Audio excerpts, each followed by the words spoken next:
존경하는 국민 여러분, 박병석 국회의장님과 국회의원 여러분, 5월 10일 취임식 이후 채 일주일이 지나지 않아 다시 국회를 찾았습니다. 오늘은 정부에서 편성한 2022년도 제2회 추가경정 예산안 및 기금운용 계획안의 주요 내용을 의원 여러분께 직접 설명드리고자 이 자리에 섰습니다.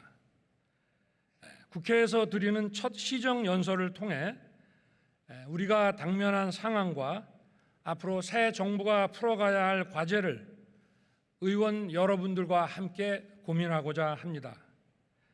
지금 우리가 직면한 대내외 여건은 매우 어렵습니다. 탈냉전 이후 지난 30여 년간 지속되어 오던 국제 정치 경제 질서가 급변하고 있습니다. 정치, 경제, 군사적 주도권을 놓고 벌어지는 지정학적 갈등은 산업과 자원의 무기화와 공급망의 블록화라는 새로운 흐름을 만들어내고 있습니다. 이러한 글로벌 정치 경제의 변화는 수출을 통해 성장해오던 우리 경제의 큰 도전입니다. 국내외 금융시장도 불안정합니다. 높은 수준의 인플레이션이 지속되면서 금리 인상과 유동성 축소 속도가 빨라지고 있어 금융시장에도 부정적인 영향을 미치고 있습니다. 높은 물가와 금리는 취약계층에게 더 큰 고통을 줍니다. 방역 위기를 버티는 동안 눈덩이처럼 불어난 손실만으로도 소상공인과 취약계층에게는 치명적입니다. 우리의 안보 현실은 더욱 엄중해지고 있습니다. 북한은 날이 갈수록 핵무기 체계를 고도화하면서 핵무기 투발 수단인 미사일 실험 발사를 계속 이어가고 있습니다. 제가 취임한 지 이틀 뒤인 지난 5월 12일에도 북한은 미사일 3발을 발사했습니다. 올해 들어서만 16번째 도발이며 핵실험을 준비하는 정황도 파악되고 있습니다. 형식적 평화가 아니라 북한의 비핵화 프로세스와 남북 간 신뢰 구축이 선순환하는 지속 가능한 평화를 우리는 만들어가야 합니다. 이번 주에 방한하는 미국 바이든 대통령과 인도 태평양 경제 프레임워크를 통한 글로벌 공급망 협력 강화 방안을 논의할 것입니다. 공급망 안정화 방안뿐 아니라 디지털 경제와 탄소 중립 등 다양한 경제 안보에 관련된 사안이 포함될 것입니다. 정부가 주요국과 경제 안보 협력을 확대하고 국제 규범 형성을 주도하기 위해서는 국회의 도움이 절실합니다. 국민 여러분, 그리고 의원 여러분, 지금 우리가 직면한 나라 안팎의 위기와 도전은 우리가 미뤄놓은 개혁을 완성하지 않고서는 극복하기 어렵습니다. 지속 가능한 복지 제도를 구현하고 빈틈없는 사회 안전망을 제공하려면 연금 개혁이 필요합니다. 또 세계적인 산업 구조의 대변혁 과정에서 경쟁력을 제고하고 많은 일자리를 창출하기 위해서는 글로벌 스탠다드에 부합하는 노동 개혁 역시 필요합니다.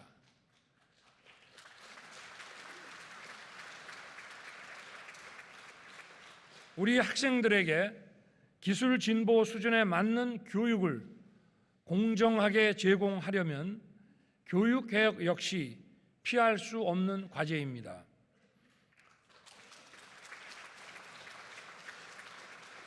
연금 개혁, 노동 개혁, 교육 개혁은 지금 추진되지 않으면 우리 사회의 지속 가능성을 위협하게 되고 더 이상 미룰 수 없는 과제가 되었습니다.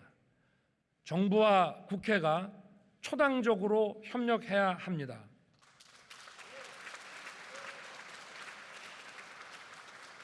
국민 여러분, 그리고 의원 여러분, 새 정부의 5년은 우리 사회의 미래를 결정한 매우 중요한 시간입니다. 우리가 직면한 위기와 도전의 엄중함은 진영이나 정파를 초월한 초당적 협력을 그 어느 때보다 강력하게 요구하고 있습니다. 제2차 세계대전이라는 절체절명의 위기 상황에서 영국 보수당과 노동당은 전시 연립 내각을 구성하고 국가가 가진 모든 역량을 총동원하여 위기에서 나라를 구했습니다.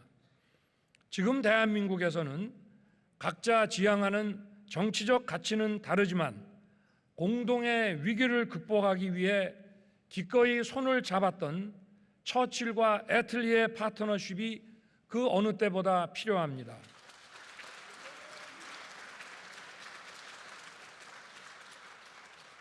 진정한 자유민주주의는 바로 의회주의라는 신념을 저는 가지고 있습니다. 의회주의는 국정 운영의 중심이 의회라는 것입니다.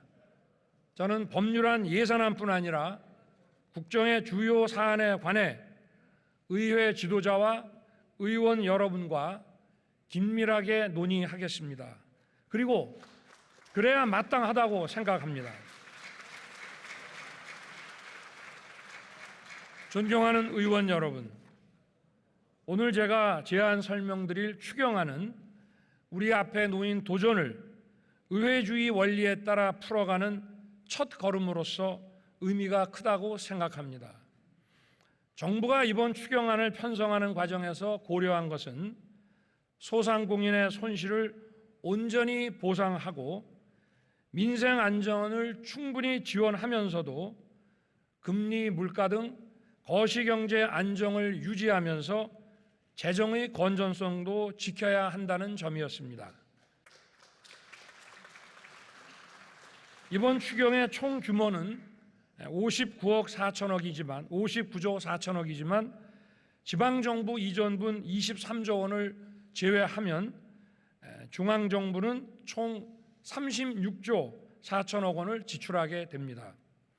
이러한 재원을 조달하기 위해서 정부는 전년도 세계 잉여금 등 가용재원 8조 1천억과 금년도 지출 구조 조정에 의한 예산 절감액 7조 원을 활용하였고 나머지 21조 3천억은 금년도 초과 세수 53조 3천억 원 중에 일부를 활용하였습니다.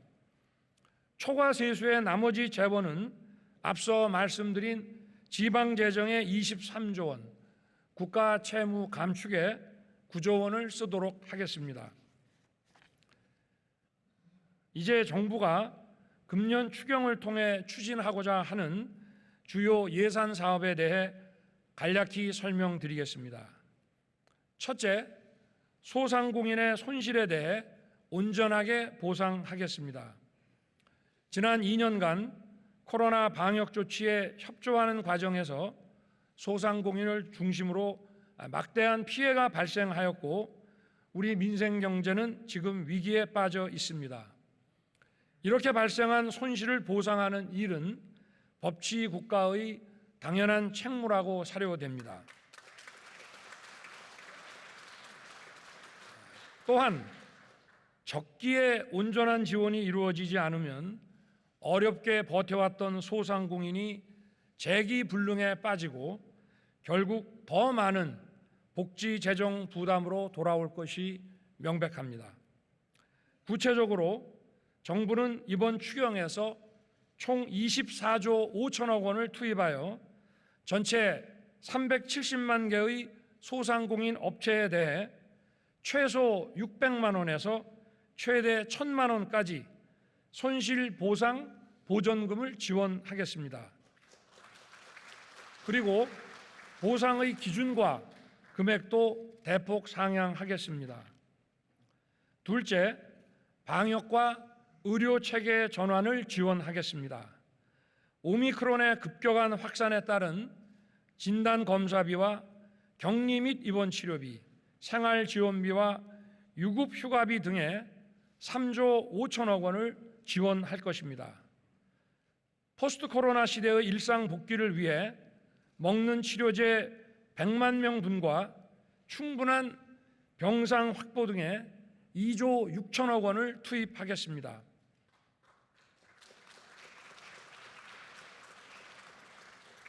마지막으로 물가 등 민생 안전을 위해 총 3조 1천억 원을 지원하겠습니다.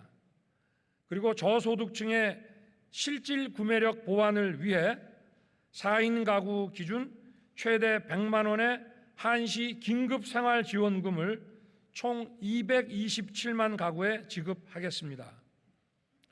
그리고 서민을 위한 저금리 대출 지원, 냉난방 부담 완화를 위한 에너지 바우처, 대학생들에 대한 근로장학금, 장병들의 급식비 인상 등 현재 인플레이션으로 어려움을 겪고 계신 분들을 꼼꼼하게 살펴서 지원하겠습니다.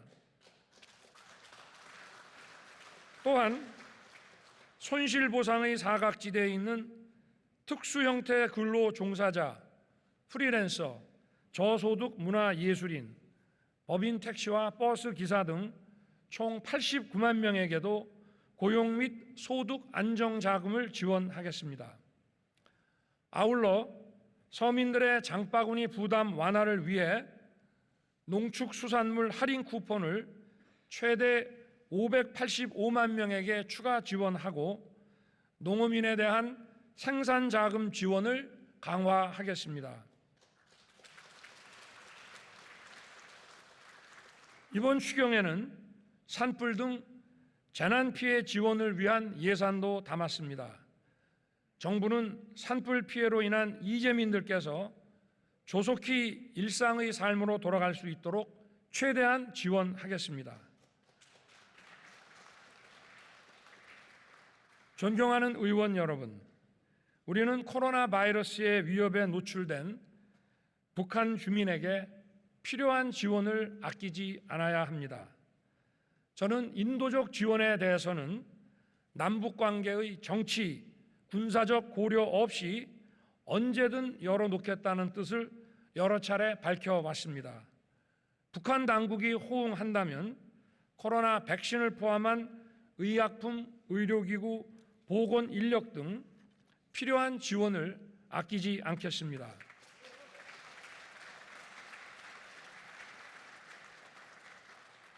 존경하는 국민 여러분, 그리고 국회의장님과 국회의원 여러분, 우리 국민은 위기 때마다 힘을 모았습니다. 우리 국민은 모두가 힘들었던 코로나 상황 속에서 너나 할 것 없이 이웃들을 보호하기 위해 자신의 피해는 기꺼이 감내하였습니다. 이제는 정부와 국회가 나설 때입니다. 국민의 희생이 상처가 아닌 자긍심으로 남도록 마땅히 보답해야 한다고 생각합니다. 이번 추경안은 소상공인에 대한 손실보상과 서민 생활의 안정을 위한 중요한 사업들을 포함하고 있습니다.